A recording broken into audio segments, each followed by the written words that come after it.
ay bés benn jénn IGE becc na ay rapport yu war a tolloog ñeent jox ko njiitu réew président Macky Sall d'abord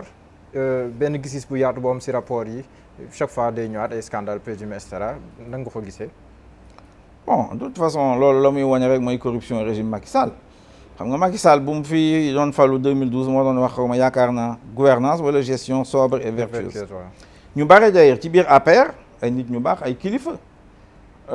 ay patriotes bëgg seen réew bëgg fonk suñu askan ñu ngi ci biir APR am na ñu ma ci xam ñooñu sax jot nañoo nekk ay responsable ci biir APR ñu ci bare dañu àndoon nag parce que gëmoon nañ ne Macky Sall lu mu doon wax gestion sobre ak vertueuse dana ko def évidemment man gëwuma ko woon parce que xam naa fa mu jóge donc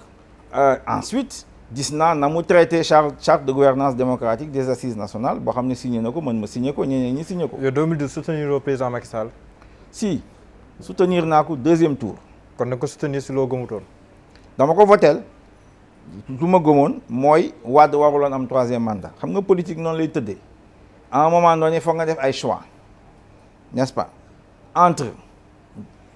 deux mots là il faut bon donc. noonu la yëf yi choisir le moindre mal. exactement noonu la yëf yi ne woon à l'époque jàpp naa ne baaxul ci Sénégal baaxul ci Afrique ngay am 3 mandats ñaari mandat doy na sëkk. loolu nañ si ñëwaat. loolu dama bëgg mu leer kooku moom pour man amul débat donc Abdoulaye Wade su bëggee am 3e mandat mënuma cee ànd kon nag yëf yi nu mu tëddee à l'époque c'est pas la peine ñu ci sore mais xam ngeen suñuy position fu ñu jógee ci xeex 3e mandat beeg 23 juin ak yooyu yëpp ak M23 ba ñu wax ne Abdoulaye Wade su nekkee candidat waru ñoo nekk candidat et cetera Macky Sall bàyyi loolu yëpp dem campagne yi loolu yëpp fekkee nañ ko mais bu ñu demee ba sës 2e tour am ñun waa tekki bu ñu dajee nee nañu kon nag lu fi sës moom mooy ñu woteel Macky Sall woteel nañ ko campagne nañ ko en toute loyauté. te loolu waaw mais moom moo ne woon du protéger kenn moom moo waxoon loolu. waaw mais loolu day coow rek xam nga loolu en réalité Macky Sall lu may wax prédation moom la gëm prédation du saaga prédateur disposition psychologique la maanaam ay gëm-gëm la rek yow da ngaa bëgg ak moo lépp ñeneen nekk sa ñeneen ñi nga nekk say surga nga leen di dundal di leen wax lu ñu war a def loolu nag ñoom loolu la ñu gëm loolu la ñuy doxal donc rapport IGE yi la mu wane mooy loolu ensuite xam ngeen ne man jàpp naa ne vérificateur bi moom moo def pression parce que dafa war a yaakaar naa mandaam jeex na fin juillet moom moo def pression pour ñu génnee rapport yi parce que rapport yi pare woon na bu yàgg léegi bu mu génnee Macky Sall xamoon na ne de toute façon day wane ne corruption régime bi nu mu généraliser te moom nee na moom de toute façon am na rapport yoo xam ne da koy téye du ko yóbbu justice lu muy yóbbu justice mooy ku mu bëgg a xeex sur le plan politique loolu la fay def donc lu mel noonu day wane ne Macky Sall non seulement parewul xeex corruption bi guerre bi fii ci Sénégal au contraire système bu mu mettre en place moom moo koy encourager di ko développer donc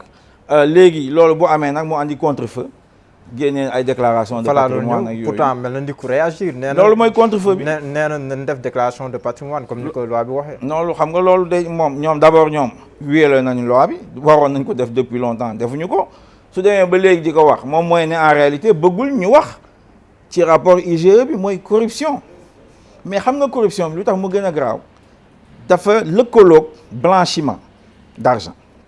gis nga si c'est l'eau foog ñu wax ay affaire man lu ma intéressé lu mu wax te yàgg naa ko déglu assemblée nationale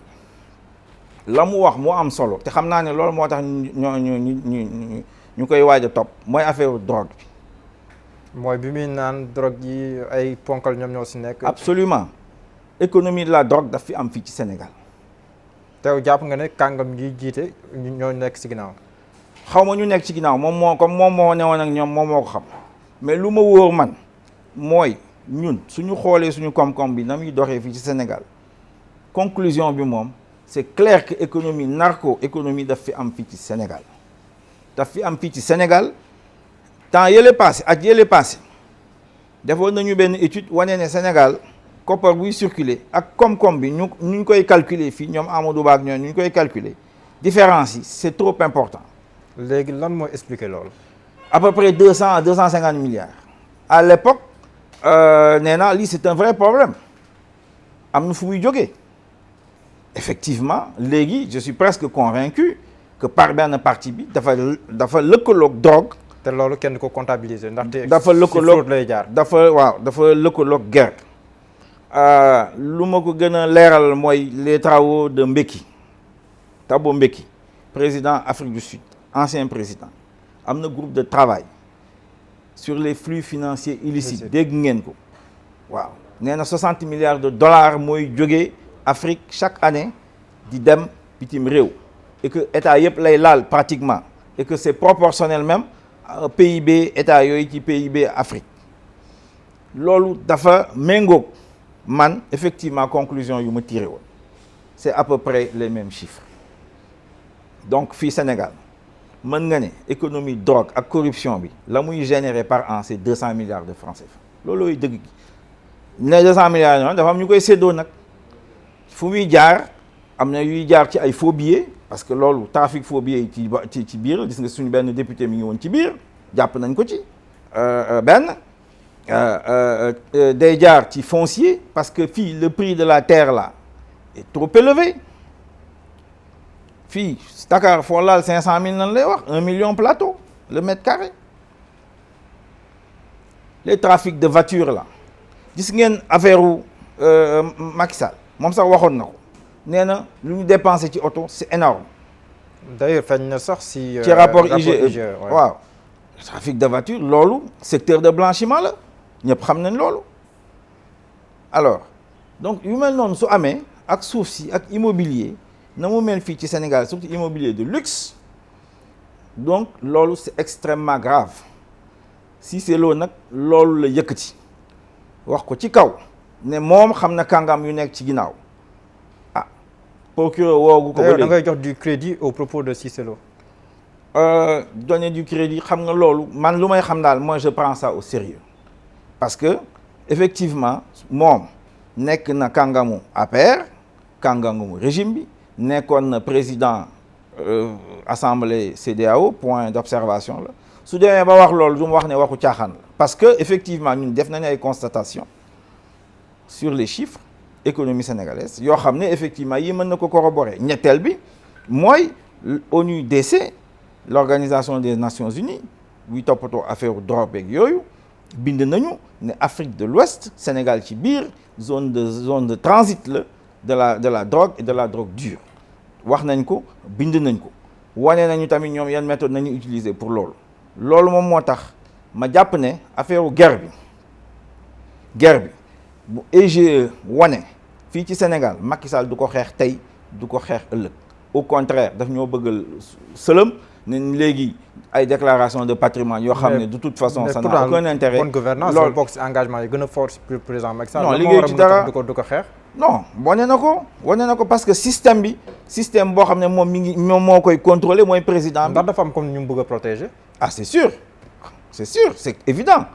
c'est évident que xam na ko moom ci boppam 2012 taxawoon na fi ne bu ko gars yi doon wax ne l'argent ne circule plus lu mu wax mu ne non c'est l'argent mal acquis et cetera là c'est le blanchiment loolu la waxoon ne ça ne circule plus loolu moo tax en 2012 donc moo xam ne ci dara évidemment a été ministre de l'intérieur aussi bul fàtte loolu kon nag moom moo ëpp information Cissé Lo donc loolu guerre bi mooy sa question du ci dugal loxoom c'est clair les dossiers là resteront là-bas le dossier Petrotim ñoom nee nañu amul rapport inspection générale sur Petrotim te ñëpp xam nañ ne am na nanguñu ko génne nanguñu ko déclassifier parce que lu ñu xam mooy lu nekk ci biir mooy ne article 8 du code pétrolier daf ko violé moom Aly Ngouille Ndiaye sur la base d'un faux rapport de présentation donc rapport Aly Ngouille Ndiaye boobu moom ngay gis muy yëngatu tamit léegi ci affaire u Ndingler comme su nekkee moo doon premier ministre xam nga loolu yoonam newu ci. da nga jàpp ne ndax da nga bokk si ñuy jàpp ne président Macky Sall dafa war a defaat déclaration de patrimoine gannaaw bi nga ko falaatee. enfin xam nga dama tay ci juriste sénégalais yi xam ay les tailleurs constitutionnels là ñu ci bare pratiqué naa leen à l'époque bu ñu leen doon laaj ndax Abdoulaye Wade a un droit à un troisième mandat bu peuple bi jógee taxaw ne ñoom d'accord ci troisième mandat juriste yi commencé wax ne effectivement waaw nee nañ daal ñoom lu ñu bind mën nga ko interpréter nu mu la neexee mais man lu ma jàpp mooy suñu la falee da nga war a def sa déclaration de patrimoine en tant que président de la République loolu loolu daf ko war a def de toute façon ba mu def en 2012 kenn gisu ko parce que nee nañ publier nañ ko journal officiel ban journal officiel. mais am na luy circuler quand même. waaw mais c'est pas dans un journal officiel xam nga loolu état du doxee noonu état su waree publier dara journal mais officiel en principe la déclaration de patrimoine elle doit être publique en principe. waaw mais public journal officiel moom moo koy rendre public moo koy authentifier ñu xam ne c'est rendu public mais sinon ça circule dans les réseaux sociaux donc loolu xam nga mënuma def commentaire lu may jël ci réseaux sociaux parce que déclaration patrimoine boo xam ne amul compte bancaire xam nga loolu yow koy tuddee déclaration de biens. patrimoine moom mooy patrimoine lu ñu xam ñun mooy effectivement les actifs physiques ak yooyu même dafa war a am même les dettes mais moom ci boppam soo ko liiree en tout cas lu ma lire di parle de dette bancaire donc war na am compte bancaire. ñu wax léegi donc compte bancaire amu ci xam nga yooyu yëfu caaxaan donc man gëwuma ci histoire de déclaration de patrimoine lu ma gëm mooy ne effectivement guerre bi mi ngi fi.